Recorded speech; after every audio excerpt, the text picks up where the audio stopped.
कणकवलीमध्ये उद्धव ठाकरेंची सभा पार पडली आहे। सभेमध्ये ठाकरेंनी राणे पित्या पुत्रांवर निशाणा साधलाय। तसंच मालवणमधील पुतळा उभारताना भ्रष्टाचार झाल्याचे देखील ठाकरे म्हणाले।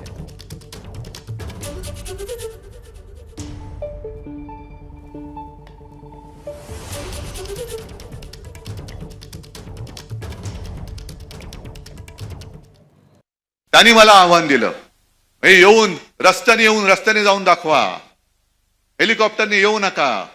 अरे रस्त्याने येऊन जायला पहिला तुझ्यावरती तिकडे जे दोन बसलेत ना दिल्लीमध्ये, त्यांना म्हणून रस्ता तरी नीट करा। तरी बरं की त्यांच्या साईज प्रमाणे त्याला खातं मिळालं होतं, अतिसूक्ष्म आणि अतिसूक्ष्म। लोकसभेच्या वेळेला बोललो होतो, जो कोणी माझ्या शिवसेनेला नकली म्हणेल तो बेअकली आहे। मग ते अमित शहा असतील, मी काय करू? आणि त्या एवढ्या खिशातल्या वचननाम्यात सुद्धा मी म्हटलंय की मी रिफायनरी जी बारसूला आहे ती होऊ देणार नाही, ती मी रद्द करणार। नाणार तर घालवलाच, ते माझं वचन होतं। आणि बारसू सुद्धा मी तिकडे लोकांचा विरोध आहे ना, मी लोकांच्या विरोधात काही होऊ देणार नाही, हे माझं वचन आहे।